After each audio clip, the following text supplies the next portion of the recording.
Today, following the death of Pope Francis, a shocking story has finally come to light. During a highly significant ceremony, a police dog suddenly barked loudly and lunged at a cardinal standing beside Pope Francis. From that moment, a shocking secret began to unravel, one that has only now been made public. Don't forget to hit subscribe and listen carefully, because every clue matters, and you are part of this journey to uncover the truth. The sun cast long shadows across St. Peter's Square, as Officer Marco Rossi adjusted the tactical vest on his German Shepherd partner, Argo. The 4-year-old police dog sat patiently, his alert brown eyes scanning the gathering crowd with practiced precision. "Good boy," Marco whispered, scratching behind Argo's ears. "Big day today. We need to be sharp." Pope Francis was scheduled to hold a public audience, and security was tighter than usual. The Swiss Guard stood at attention in their colorful uniforms, and plainclothes security personnel were strategically positioned throughout the square. But Marco took special pride in Argo, whose exceptional nose and training made him one of the Vatican police's most valuable assets. Colonel Vittorio Gallo, head of Vatican security, approached them with his characteristic brisk walk. "Officer Rossi, all preparations complete." He glanced down at Argo without much interest. "Yes, sir. We've completed our sweep of the perimeter and found nothing suspicious." The colonel nodded curtly. "Good. The Holy Father will be arriving shortly. Several new cardinals will be in attendance today, recently appointed from various dioceses. The Pope wants to greet them personally after the audience." Marco nodded, taking in the information as he guided Argo to their assigned position. The dog moved with disciplined grace, his body relaxed but ready. Years of training and fieldwork had forged an unbreakable bond between them, and Marco trusted Argo's instincts without question. The square gradually filled with pilgrims and tourists, their excited chatter creating a buzz of anticipation. Argo remained focused, occasionally turning his head to track movement but maintaining his position perfectly. Marco glanced at his watch. 10 minutes until the Pope's arrival. Just another day protecting the Holy Father, right boy? Marco murmured. Argo's ears twitched in response, but his attention had shifted. His nose lifted slightly, sampling the air. Marco immediately noticed the change in his partner's demeanor. "What is it?" he asked quietly, scanning the area for anything unusual. Argo's posture stiffened subtly, his eyes fixed on something in the distance. Marco followed his gaze to a group of clergy members gathering near the steps of St. Peter's Basilica. Several cardinals in their distinctive red cassocks were conversing quietly, awaiting the Pope's arrival. "It's okay, Argo, they're supposed to be here,"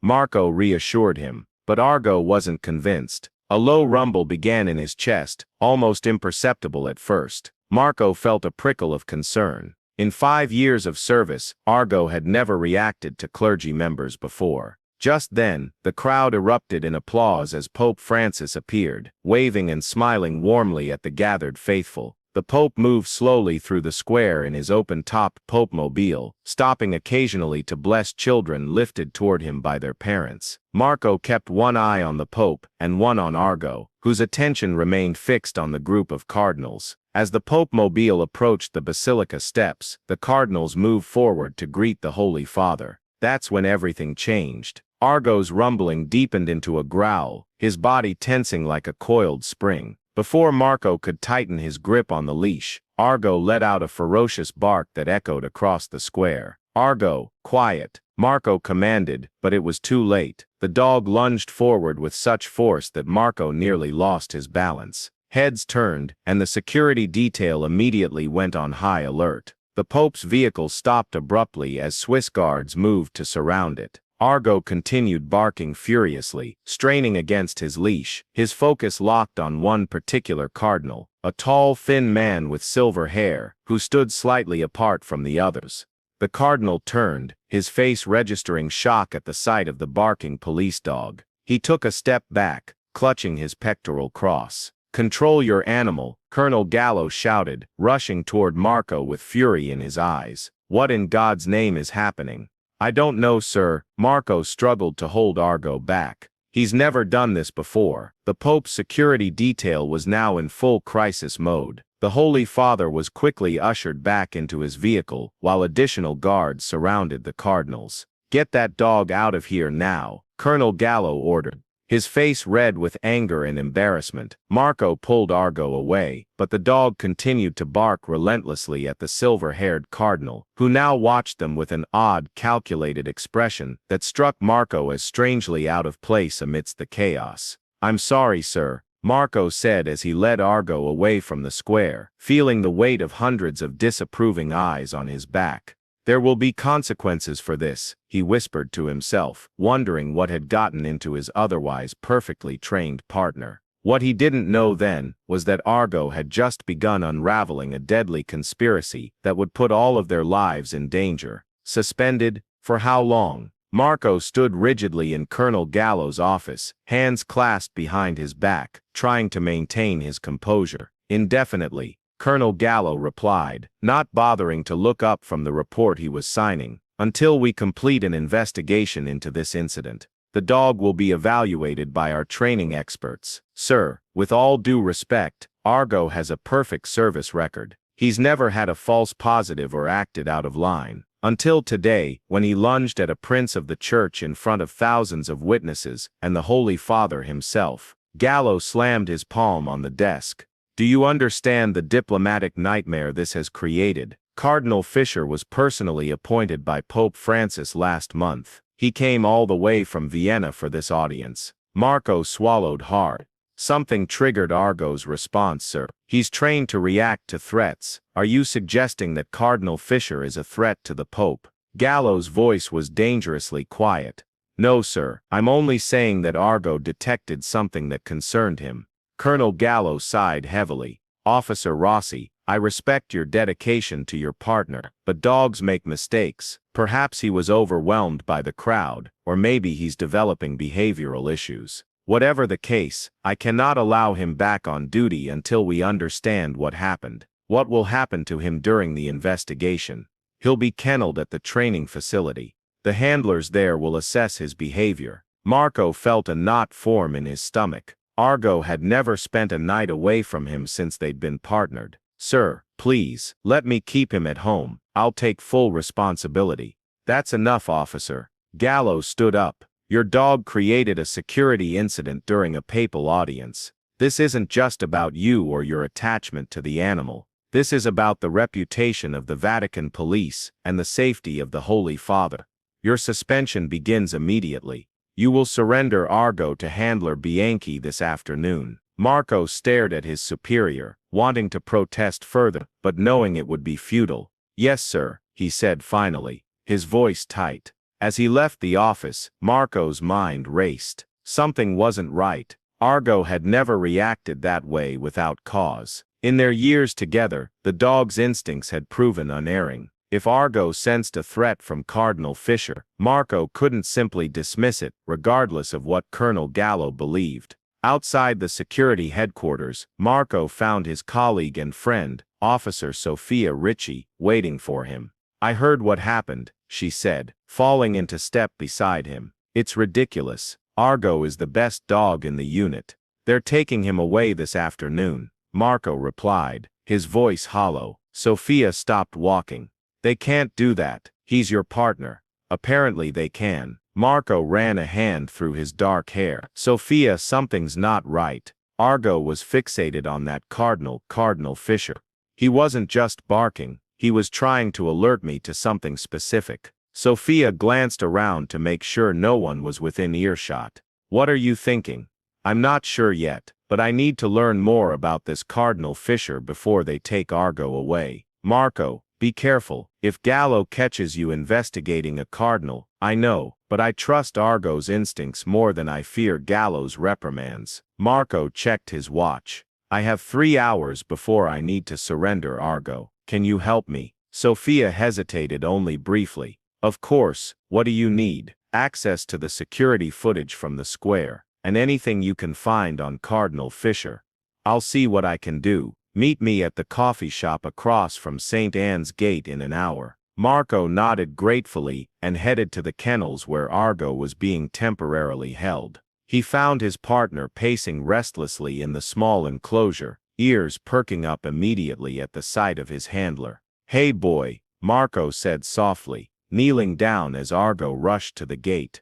He opened it and allowed the dog to nuzzle against him. "You caused quite a stir out there." Argo whined softly, his intelligent eyes fixed on Marco's face. "I believe you," Marco whispered, scratching behind Argo's ears. "If you sense something wrong, I believe you, and I'm going to figure out what it is." He clipped a leash to Argo's collar.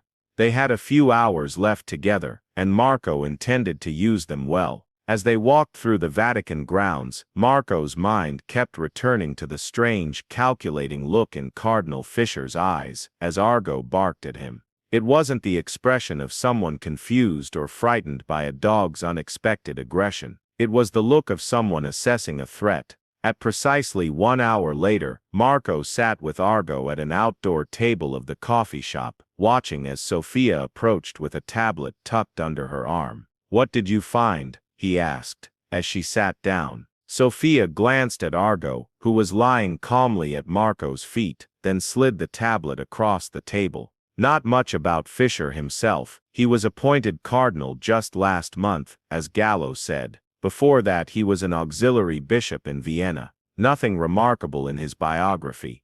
"What about the security footage?" Sophia swiped the screen to show a video file. "I could only download a short clip without raising flags in the system." The footage showed the moment when Argo began barking. From this angle, Marco could see Cardinal Fisher more clearly than he had during the incident. As Argo lunged and barked, the cardinal's initial expression of shock quickly gave way to something else. A cold, calculating look. "There," Marco pointed. "See how he's reacting? That's not normal." Sophia leaned closer.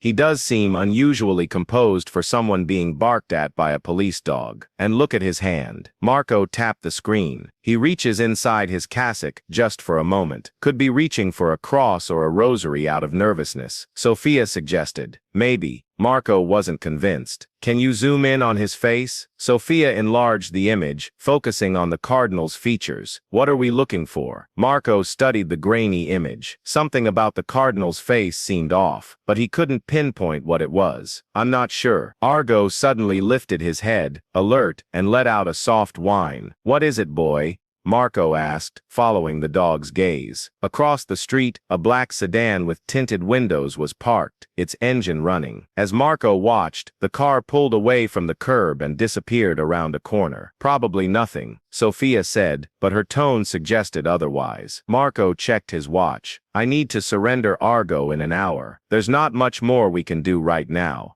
"What are you going to do?" Marco scratched Argo's head, his resolve hardening. "I'm going to find out what Argo sensed about Cardinal Fisher, and I'm going to clear my partner's name." As they walked back toward Vatican City, neither of them noticed the figure watching from a shadowed doorway, phone pressed to ear, reporting their every move. The training facility was a modern building nestled in a quiet corner of Vatican City. Marco stood at the entrance, Argo sitting obediently by his side, both reluctant to cross the threshold. Handler Bianchi, a stern woman with graying hair pulled into a tight bun, waited for them inside. Officer Rossi, she greeted him with a curt nod. "I've been expecting you."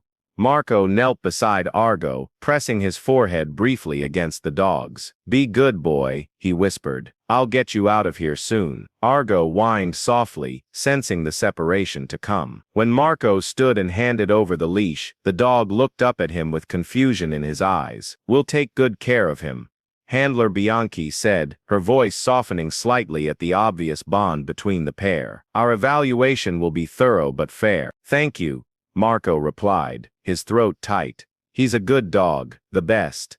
"I'm sure he is. These things happen sometimes, even with the best trained animals." Marco nodded, not trusting himself to speak further. With a final pat to Argo's head, he turned and walked away, forcing himself not to look back at the sound of Argo's plaintive whine. Outside the facility, Marco leaned against a wall, collecting himself. The loss of his partner felt like a physical ache, but he couldn't afford to dwell on it now. He had work to do. His phone vibrated with a message from Sophia. "Casa del Claro. Room 217. Fisher staying there until Friday. The Casa del Claro was a residence for visiting clergy, located just outside Vatican walls. If Marco wanted to observe Cardinal Fisher, that would be the place to start. But surveillance of a cardinal without authorization would end his career if discovered. Or worse, is Argo worth the risk? Marco asked himself. The answer came immediately. Yes. As dusk fell over Rome, Marco positioned himself in a small cafe across from the Casa del Claro. Dressed in civilian clothes, jeans and a dark sweater, he blended with the evening crowd. From his table, he had a clear view of the residence's entrance. After his second espresso, Marco's patience was rewarded. Cardinal Fisher emerged from the building alone, no longer wearing his formal cassock, but instead dressed in simple black clerical attire, with the distinctive red piping of a cardinal. The man moved with purpose, walking briskly down the street. Marco left some euros on the table and followed at a discreet distance. Years of security training had taught him how to tail someone without being noticed. Fisher led him through winding streets, moving away from the tourist areas into a quieter residential neighborhood. Twice, the cardinal stopped and seemed to check his surroundings, but Marco was careful to duck into doorways or pretend to check his phone. Finally, Fisher entered a small nondescript apartment building. Marco noted the address and continued past, circling back only when he was certain he wouldn't be seen. The building had 6 apartments, according to the buzzers by the door. None of them listed Fisher's name. Interesting, Marco thought. Why would a visiting cardinal from Vienna have access to an apartment in Rome? Marco waited for nearly 2 hours, positioning himself in a small park across the street where he could observe the entrance. When Fisher finally emerged, he was no longer alone. A tall, muscular man with close-cropped hair accompanied him. The two engaged in intense conversation. They parted ways at the corner, with Fisher heading back in the direction of the Casa del Claro. Marco made a quick decision to follow the unknown man rather than the cardinal. The stranger led him to a garage several blocks away, where he got into a black sedan, the same vehicle Marco had noticed outside the cafe earlier that day. Quickly, Marco photographed the license plate with his phone before the car drove away. He sent the image to Sophia with a brief message, "Can you run this plate?" urgently. Her reply came 20 minutes later as Marco was walking back toward Vatican City, registered to Albatross Security Services, private contractor. Marco frowned. What was a cardinal doing meeting with someone from a private security company? And why the secrecy? Back in his small apartment, near the Vatican, Marco spread out what little evidence he had. The grainy security footage on Sophia's tablet, the address of the apartment building, and the information about Albatross Security Services. It wasn't much, but it was a start. He opened his laptop and searched for information about the security company. Their website described them as providing discreet security solutions for high-profile clients. Nothing overtly suspicious, but nothing that explained a clandestine meeting with a cardinal either. Marco's phone rang. "Sophia, I've got something," she said without preamble. "I checked Fisher's official itinerary. He's supposed to be attending a private dinner with the Austrian ambassador tonight." Marco glanced at his watch. "He won't make it. He just left an apartment in Trastevere meeting with someone from that security company." "There's more," Sophia continued. "I dug deeper into Fisher's background. Before he was appointed auxiliary bishop, there's almost nothing on him. It's as if he appeared out of nowhere 5 years ago. That's not possible. The vetting process for bishops is extensive." "Exactly. So I checked the Vatican's personnel database. All the required documentation is there. Seminary records, ordination dates, parish assignments, but when I cross-referenced with the actual institutions, let me guess, no record of him. Worse, there was a dose of Fisher who attended the seminary in Vienna during the years listed, but he died in a car accident 20 years ago." Marco felt a chill run down his spine. Someone created a false identity using a dead seminarian's name. It looks that way. The question is, why? And how did they get it past Vatican vetting? "I don't know," Marco admitted. But Argo knew something was wrong. Dogs don't react to paperwork inconsistencies. He sensed something physically threatening about Fisher. "What are you going to do?" Marco considered his options. Going to Colonel Gallo with half-formed suspicions about a cardinal would be career suicide. He needed more evidence. I need to get into that apartment building, he decided. See what Fisher is hiding there. Marco, that's breaking and entering. It's illegal. So is impersonating a cardinal and getting close to the Pope, Marco countered. Something isn't right, Sophia. Argo knew it, and now we're finding evidence to support it. There was a long pause on the line. Be careful, Sophia finally said, and keep me updated. If I don't hear from you by midnight, I'm calling Gallo. Fair enough. And Sophia, thank you. After ending the call, Marco prepared for his impromptu surveillance operation. He changed into dark clothing, grabbed a small flashlight, and slipped a lock-picking set into his pocket, a skill he'd learned during special security training. The night was cool as Marco made his way back to the apartment building in Trastevere. The street was quiet now, most residents either asleep or out enjoying Rome's nightlife. He observed the building for 30 minutes, noting which apartments had lights on and which were dark. The apartment Fisher had visited was on the second floor, second window from the left, now dark. Marco circled to the back of the building, finding a service entrance that was secured with a simple lock. It took him less than a minute to pick it. Inside, he moved silently up the back stairs, grateful that no one appeared to be in the hallways. At the door of apartment 2B, he paused, listening. Silence. He worked quickly with his lockpicks, and soon the door swung open. Marco stepped inside, closing the door behind him.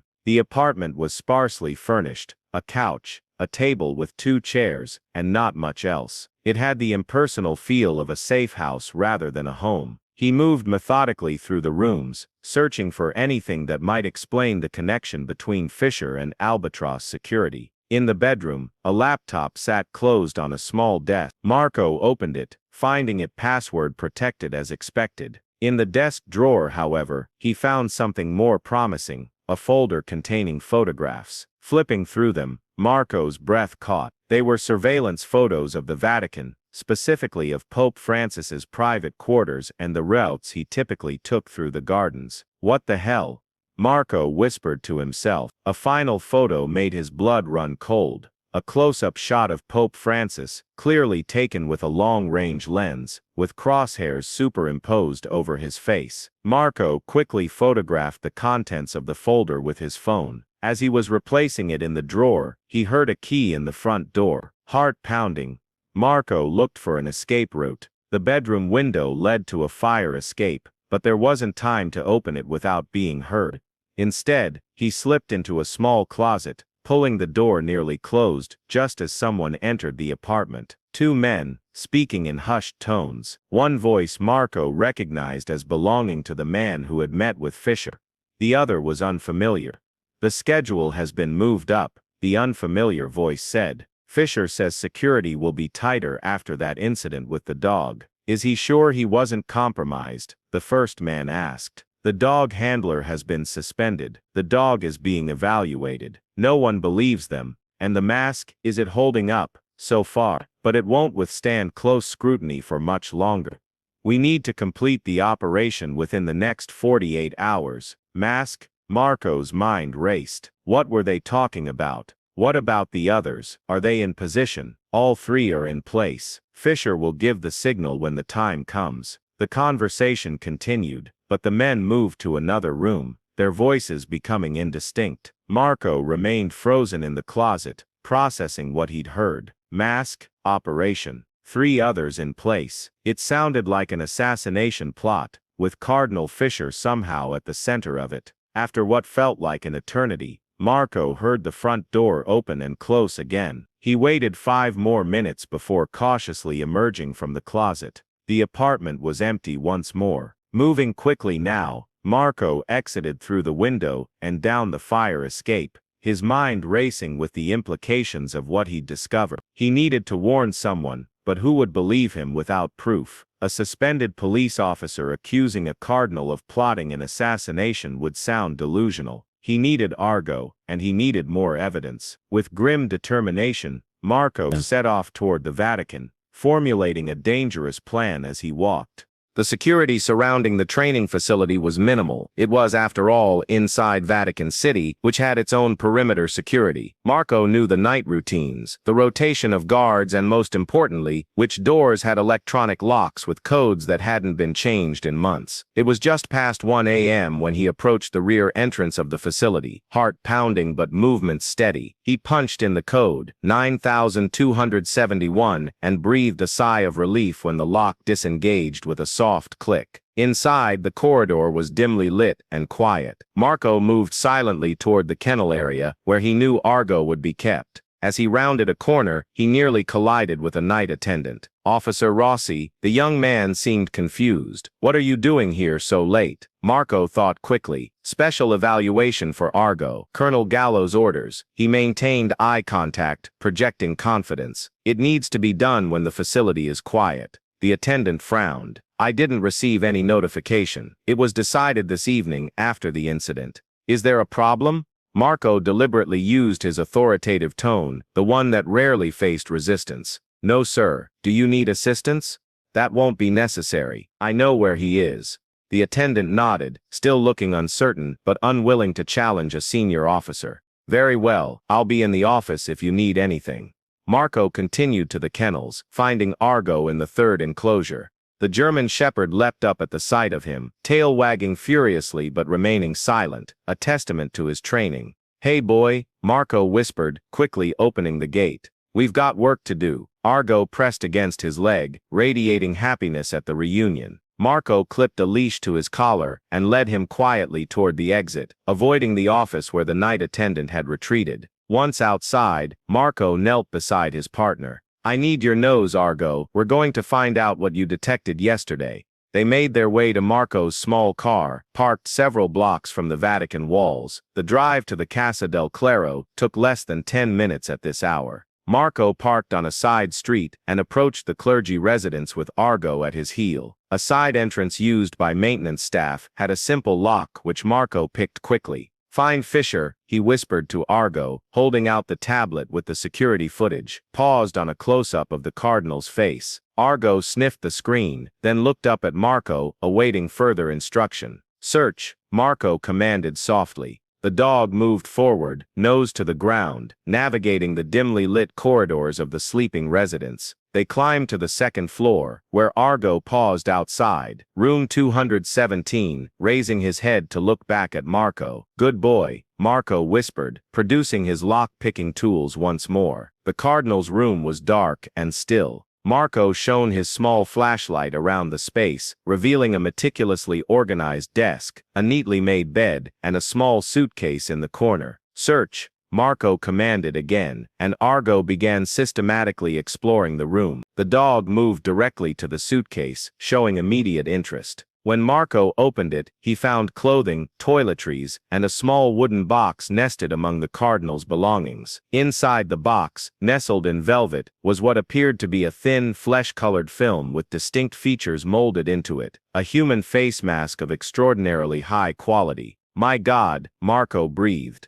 understanding dawning. "He's an imposter." Argo growled softly, confirming Marco's suspicion. This was what the dog had detected in St. Peter's Square. Not the cardinal's face, but the artificial scent of the silicone mask. Imperceptible to humans, but obvious to Argo's sensitive nose. Marco photographed the mask where it lay, then carefully examined the rest of the suitcase. Hidden in a false bottom, he discovered a thin carbon fiber case. Inside was a disassembled knife, its blade narrow and double-edged, a weapon designed for silent killing. His hands shaking slightly, Marco documented everything, knowing that what he had found was explosive. Cardinal Fisher wasn't just an imposter. He was an assassin, likely part of a plot to kill Pope Francis. The sound of a key in the lock gave Marco barely enough time to close the suitcase. He and Argo ducked into the bathroom just as the door opened and light flooded the room. "Assure you everything is proceeding as planned." Fisher's voice drifted in. He was speaking on a phone. "The incident with the dog was unfortunate, but it's been handled. The handler has been suspended, and the dog removed." A pause as he listened to the person on the other end. "Yes, tomorrow at the private audience. All 4 of us will be present, and the exits will be covered. It's the perfect opportunity." Another pause. No, there will be no survivors. We'll make it look like a terrorist attack. The world will mourn, and no one will suspect the truth. Marco felt cold dread wash over him. Tomorrow, a private audience. 4 assassins. He needed to get this information to Colonel Gallo immediately. Fisher ended his call and moved around the room. Marco tensed as the bathroom door handle turned, but it was merely Fisher checking that it was unoccupied. Satisfied, the false cardinal began to undress. In the sliver of space beneath the bathroom door, Marco saw Fisher remove his clerical collar and then reach up to his face. Slowly, carefully, he peeled away the sophisticated mask, revealing a hard, angular face beneath. A face Marco didn't recognize, but would never forget. The imposter placed the mask carefully in its box and locked the suitcase. Then he disappeared from Marco's view, presumably getting into bed. Marco waited, hardly daring to breathe, Argo perfectly still beside him. After what felt like an eternity, the sound of steady breathing indicated that Fisher had fallen asleep. Moving with extreme caution, Marco eased the bathroom door open. The room was dark again, a figure visible under the covers of the bed. He signaled Argo to follow, and they crept silently toward the exit. Just as Marco reached for the door, his phone vibrated in his pocket. Sophia calling. The sound was muffled, but audible in the silent room. The figure in the bed stirred. "Who's there?" Fisher demanded, instantly alert. Marco abandoned stealth. "Argo, guard," he commanded, and the German shepherd immediately positioned himself between Marco and the bed, teeth bared in a warning snarl. Fisher reached for something on the nightstand, but Marco was faster. He lunged across the room, tackling the imposter before he could grab what Marco suspected was a weapon. They crashed to the floor, Marco using his police combat training to subdue the man. But Fisher was no ordinary adversary. He fought with the precision and ferocity of someone with military or special operations training. A sharp pain exploded in Marco's side as Fisher landed a precise strike to his kidney. Gasping, Marco momentarily lost his grip, and Fisher broke free, scrambling toward the nightstand. "Argo, stop him!" Marco managed to shout. The dog launched himself at Fisher, clamping powerful jaws around the man's forearm. Fisher howled in pain, but still managed to grab something from the nightstand, a small pistol with a silencer attached. Despite the dog latched onto his arm, Fisher swung the weapon toward Marco. The officer dove to the side as a muffled shot punched into the wall where he had been standing. Argo, responding to the threat to his handler, released Fisher's arm and went for his throat. The imposter screamed, dropping the gun to defend himself against the more immediate danger of the dog's jaws. Marco scrambled for the weapon, securing it just as the door burst open and lights flooded the room. 2 Swiss guards stood in the doorway, weapons drawn. "Vatican police," Marco shouted, holding up his free hand while keeping the gun pointed at Fisher. "This man is an imposter and part of a plot to assassinate the Holy Father."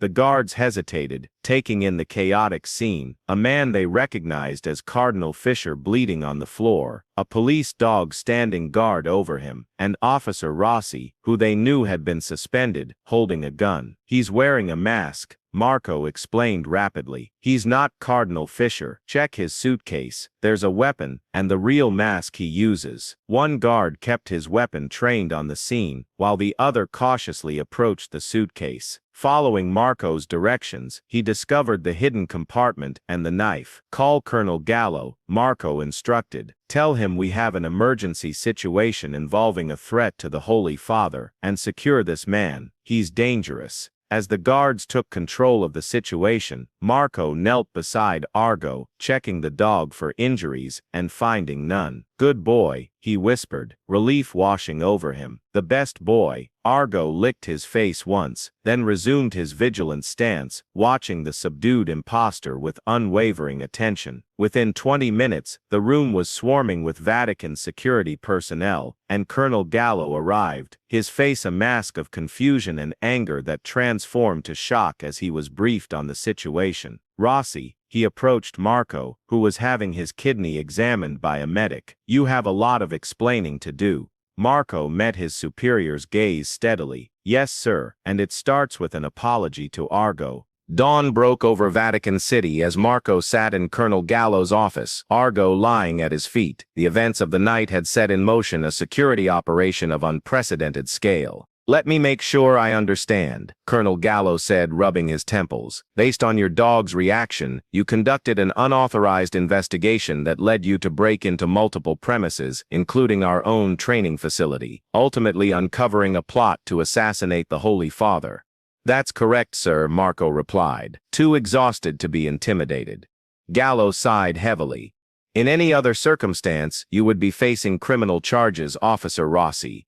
But given what we've discovered," the colonel gestured to the evidence spread across his desk, photographs of the mask, the weapon, the surveillance photos of the Pope, and most damning of all, transcripts of the impostor's interrogation. Under intensive questioning by Vatican security specialists, the false Cardinal Fisher had revealed fragments of a complex conspiracy. He was Alexei Volkov, a former Russian Special Forces operative now working as a mercenary. He had been hired, along with 3 other operatives, to infiltrate the Vatican and assassinate Pope Francis during today's scheduled private audience with the newly appointed cardinals. Fisher, Volkov, still won't reveal who hired them, Gallo continued. But he has confirmed that 3 other assassins are already in place, posing as clerics. "We need to identify them before the audience this afternoon," Marco said urgently. "The audience has been quietly cancelled," Gallo assured him. "The Holy Father has been moved to a secure location, and we're conducting discreet security sweeps of the entire Vatican. With all due respect, sir, we need Argo for that. He detected the impostor when all our security measures failed." Colonel Gallo studied the German shepherd thoughtfully. "Yes, I've been briefed on how dogs can detect the chemical components in high-quality silicone masks. Our security protocols never accounted for this type of infiltration. Argo should be part of the team searching for the other imposters," Marco insisted. After a moment's consideration, Gallo nodded. "I agree. Effective immediately, your suspension is lifted, and you and Argo are assigned to lead the search operation." He leaned forward. "But understand this, Rossi, when this is over, there will still be consequences for your actions last night, regardless of the outcome." "I understand, sir." Sophia arrived, carrying a tablet. Her eyes widened at the sight of Marco and Argo in the colonel's office. "Officer Ritchie," Gallo acknowledged her. "I believe you have information for us?" Sophia quickly recovered her composure. "Yes, sir, we've identified the other cardinals who were scheduled to meet with the Holy Father today." She placed the tablet on the desk, displaying profiles of 3 men, Cardinals Mendoza from Argentina, Okafor from Nigeria, and Chen from Taiwan. "All recently appointed," Marco noted. "Exactly, and all 3 are currently staying at different locations around Vatican City." Colonel Gallo stood. "We'll split into 3 teams. Each team will include dog handlers with specifically trained animals. Rossi, you and Argo will lead the team investigating Cardinal Mendoza at the Domus Sanctae Marthae." "Yes, sir, Officer Ritchie. You'll coordinate from here, maintaining communication between the teams." Gallo checked his watch. "Gentlemen, we have 5 hours before the originally scheduled audience. Let's move." As they prepared to depart, Sophia caught Marco's eye, giving him a subtle nod of approval. He returned it with a grateful smile, then focused on the mission ahead. Time was short, and the stakes couldn't be higher. The Domus Sanctae Marthae, a residence inside Vatican City where many visiting clergy stayed, was quiet when Marco's team arrived. They consisted of 4 Swiss guards, another dog handler with a Belgian Malinois named Rex, and a security technician. "Cardinal Mendoza is in room 312, the technician informed them, consulting his tablet.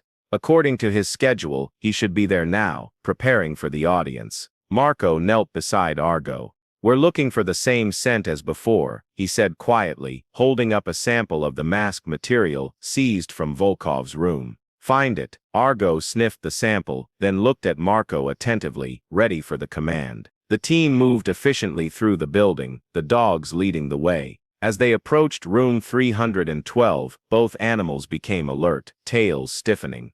"They've got something," the other handler whispered.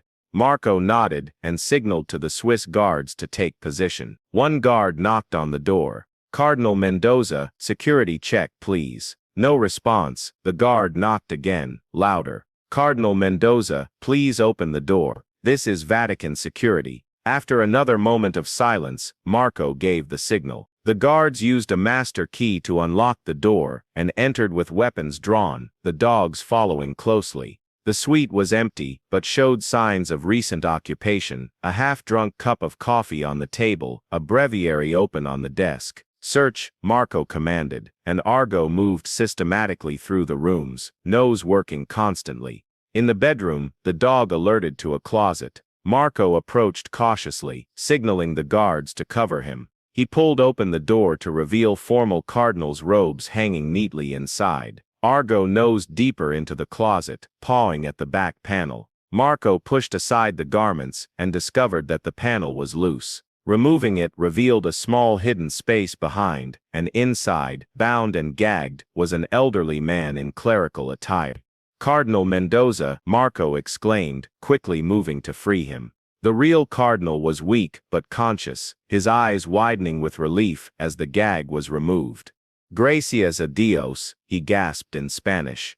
"How did you find me?" "We'll explain everything later, Your Eminence," Marco assured him, checking the man for injuries. "Can you tell us when this happened?" 2 days ago, the cardinal replied shakily. "At Rome airport, a man approached me, then nothing until I woke up here. They gave me water, some food, but told me nothing. And the man who took your place, can you describe him?" "I never saw him clearly. He wore a mask, I think, like the ones they use in movies." A Swiss guard's radio crackled to life. "Team 1, this is command. Team 3 has located the real Cardinal Chen. He was being held in a maintenance building near the gardens. No sign of the imposter." "Copy that," the guard responded. "We have Cardinal Mendoza also being held captive. The imposter is not on premises." Marco's mind raced. If 2 of the real cardinals had been found, but their imposters were missing, where were they? And what about the third target, Cardinal Okafor? His phone buzzed with a message from Sofia. "Team 2 reports Cardinal Okafor is genuine. No imposter."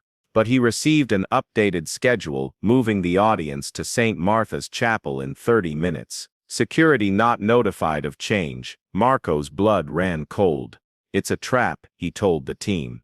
"They've changed their plan. The imposters are planning to attack at St. Martha's Chapel, and they've manipulated the schedule to get the Pope there." He immediately called Colonel Gallo, who confirmed the Pope had not been informed of any schedule change. The imposters must have realized their plot was compromised.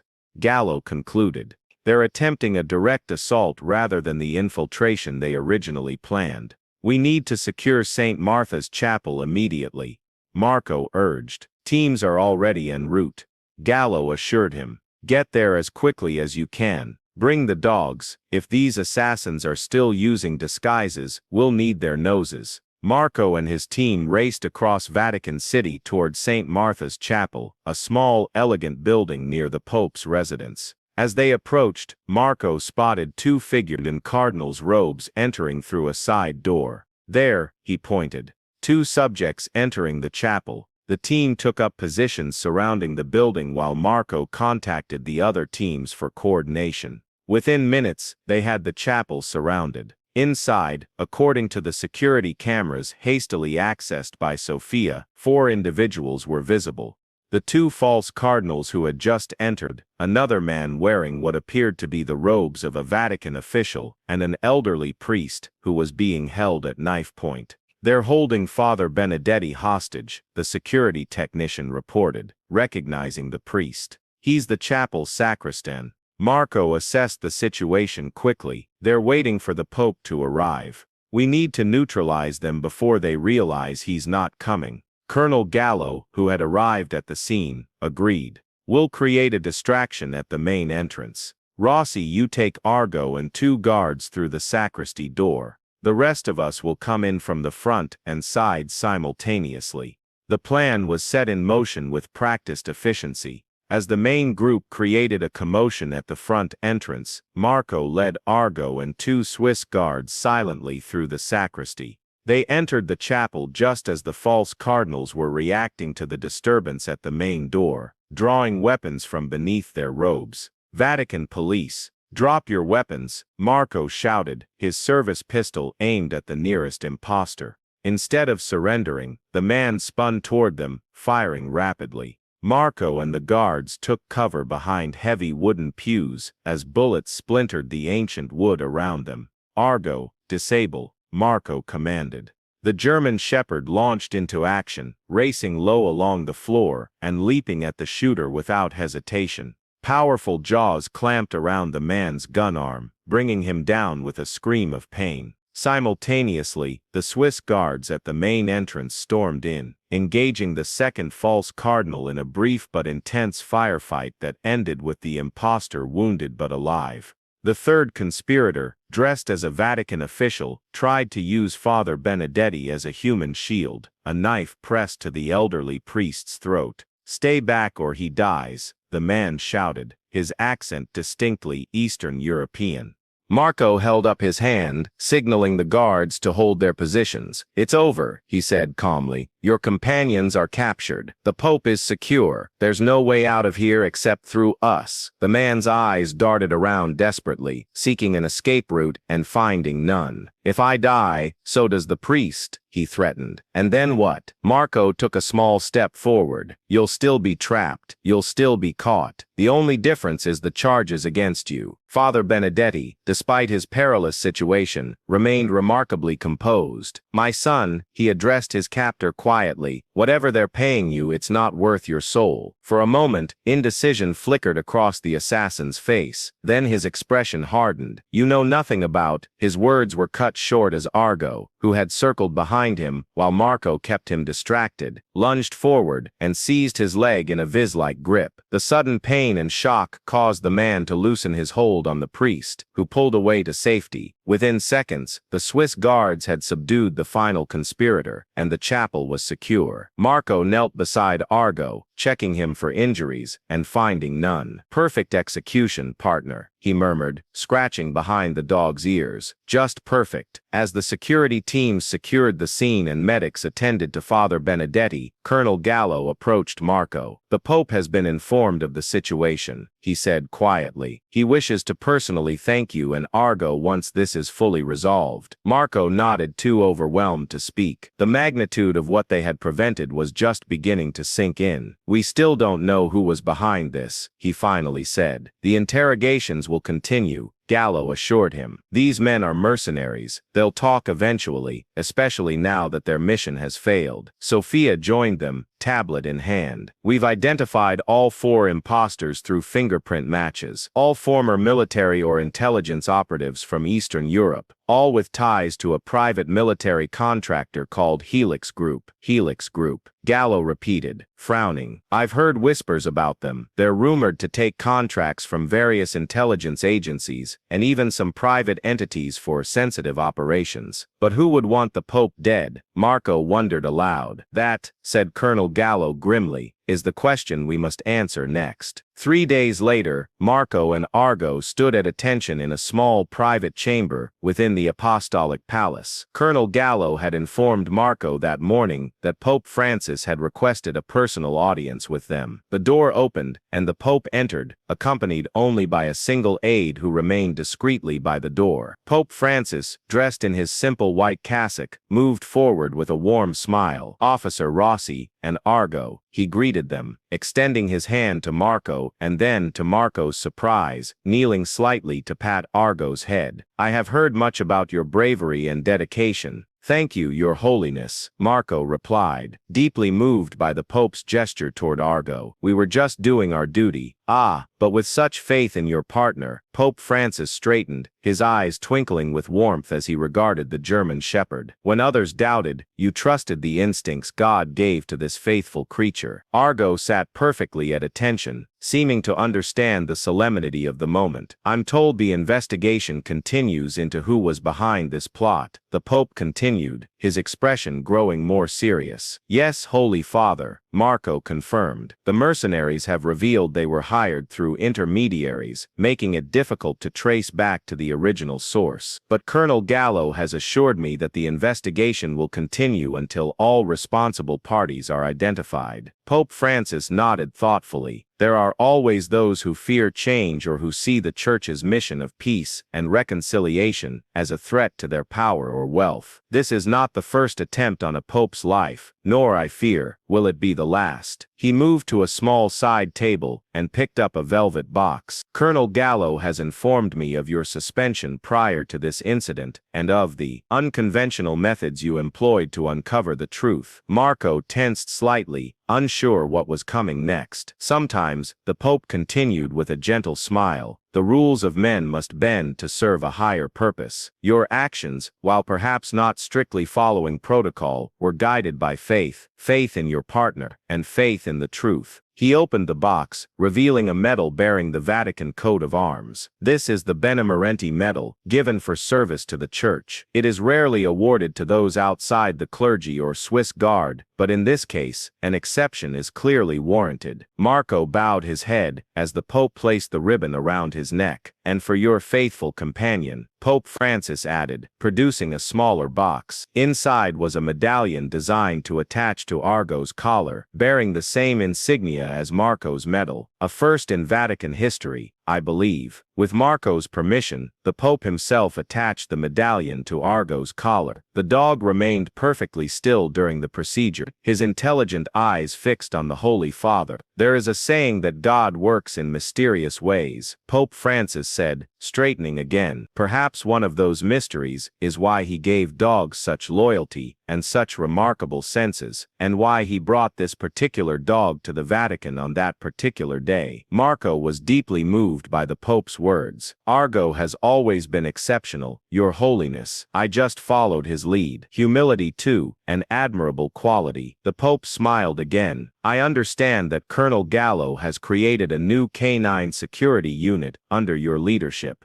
Yes, Holy Father, we're training additional handlers and dogs specifically to detect the kinds of threats we faced. Argo is helping train the other dogs. Excellent. The world changes, and our security must change with it. Pope Francis glanced at his aide, who nodded discreetly. I must attend to other matters now, but please know that the Church is grateful for your service, Officer Rossi, and yours too, Argo. As they left the Apostolic Palace, Marco felt a profound sense of vindication and purpose. The past week had been the most challenging of his career, but also the most rewarding. Outside in St. Peter's Square, Sophia was waiting for them. How was it? She asked eagerly. Marco touched the medal at his neck, still somewhat in disbelief. Humbling. The Holy Father has a way of making you feel both small and significant at the same time. Sophia smiled, kneeling to greet Argo with a fond scratch behind the ears. And what about this hero? Did he behave himself in front of the Pope, like he was born for it? Marco replied proudly, though I suspect he'd trade his medal for a good tennis ball any day. As if understanding the comment, Argo looked up expectantly. Sophia laughed and produced a bright yellow ball from her pocket. Way ahead of you. Marco unclipped Argo's leash, giving him permission to play. The dog bounded after the ball as Sophia tossed it across an open area of the square, his movement drawing smiles from tourists and pilgrims alike. Colonel Gallo wants to see us this afternoon, Sophia mentioned as they watched Argo play. They've made progress in the investigation.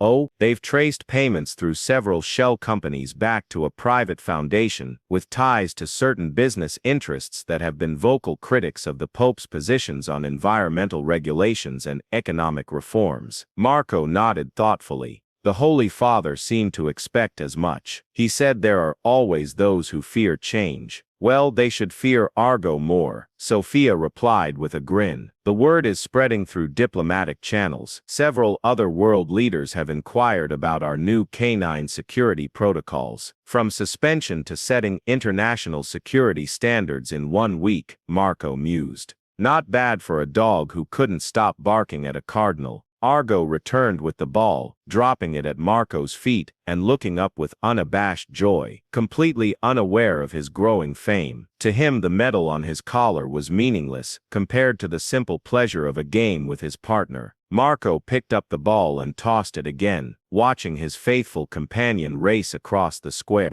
In a world of sophisticated threats and complex conspiracies, sometimes the simplest tools were the most effective: a dog's keen nose, a handler's trust, and the unbreakable bond between them. As the sun cast long shadows across St. Peter's Square, reflecting off the dome of the basilica, Marco felt a deep sense of peace. Whatever challenges lay ahead, he knew that he and Argo would face them together, guardians of faith in an uncertain world. In the distance, Pope Francis appeared at his window for the Angelus blessing. As the crowd gathered below, Marco noticed Argo pause in his play, sitting attentively as he gazed up at the distant figure in white. Some mysteries, Marco reflected, watching his partner's unwavering focus, were beyond human understanding. But faith in God, faith in each other, and yes, even faith in a barking dog, that was something worth trusting. For in the end, it was that faith that had saved a life, uncovered a conspiracy, and reminded them all that sometimes the truth comes not from the highest authority, but from the most humble of God's creatures. Epilogue: 1 year later, visitors to the Vatican security headquarters were often surprised by the sight that greeted them in the main lobby: a life-sized bronze statue of a German shepherd, alert and vigilant, its keen eyes seemingly watching over all who entered. The plaque beneath it bore a simple inscription: Argo, faithful guardian of the Holy See, Deaden, for the Lord sees not as man sees. Man looks on the outward appearance, but the Lord looks on the heart. 1 Samuel 16:7. And if visitors looked closely, they might notice a real German shepherd walking beside Officer Marco Rossi through the corridors of power, wearing a distinctive medallion on his collar, a reminder that sometimes, in the most sacred of places, it takes a dog's instinct to reveal the truth that lies beneath the surface. For as Pope Francis himself had said during the unveiling ceremony of the statue, God's messengers come in many forms. Some have wings and halos, others have paws and wagging tails, but all remind us to look beyond appearances and trust in what is true. And in Vatican City, where faith is the foundation of everything, no truth was more celebrated than the simple devotion of a dog who barked when others were silent, who saw what others missed, and who reminded them all that sometimes God's most powerful instruments are also his most humble creations.